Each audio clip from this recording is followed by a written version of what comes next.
And అందరికీ నాకు ఒక వండర్ఫుల్ ఆలోచన అయితే వచ్చిందనమాట. అది వండర్ఫుల్లా కాదా అనేది మీరు చెప్పాలి.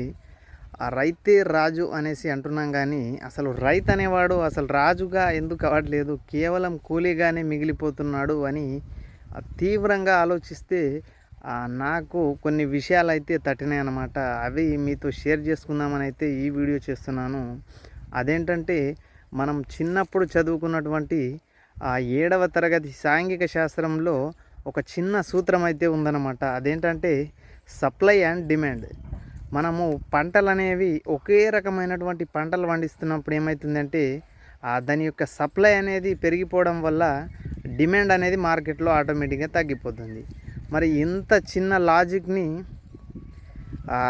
రైతులైతే ఆలోచించకపోవచ్చు, కానీ మరి పెద్ద వ్యవస్థ అయినటువంటి ఈ గవర్నమెంట్లు ఆలోచించవు. కాబట్టి ఖచ్చితంగా ప్రతి ఒక్క రైతు ఇండివిజువల్గా ఆలోచించి మల్టిపుల్ క్రాప్స్ అన్నమాట, అంటే కేవలం ఒకే పంట మీద ఆధారపడ్డప్పుడు ఏమవుతుందంటే అదే పంట అనేది మార్కెట్లోకి ఎక్కువ అవైలబుల్ అనేది అయిపోతుంది అనమాట.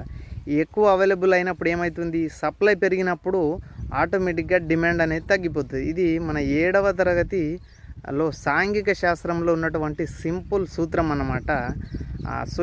ఈ సూత్రం ఆధారంగానే మనకి రేట్స్ అనేవి పంటలకు మనకు రేట్లు కూడా మనం ఆశించిన మేర లభించకపోవడానికి ఇదే ప్రధాన కారణంగా అయితే మనం చెప్పుకోవచ్చు.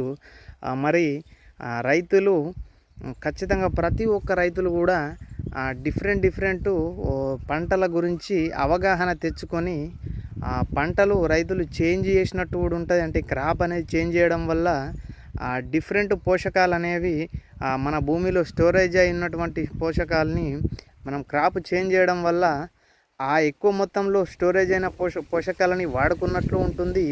అట్లాగే ఈ చైన్ సిస్టమ్ ఏదైతే ఉందో సప్లై అండ్ డిమాండ్, ఇది మంచిగా యూటిలైజ్ చేసుకున్న వాళ్ళం కూడా అవుతాము. మీరేమంటారో ఒకసారి కామెంట్ చేయండి. దీని గురించి మనం ఇంకా ఇన్డెప్త్గా అయితే మనం లాంగ్ వీడియోలో అయితే మాట్లాడుకుందాం. వీడియో నచ్చితే లైక్ చేయండి, అట్లాగే మన ఫార్మింగ్ లైఫ్ తెలుగు ఛానల్ని సబ్స్క్రైబ్ చేసుకోండి.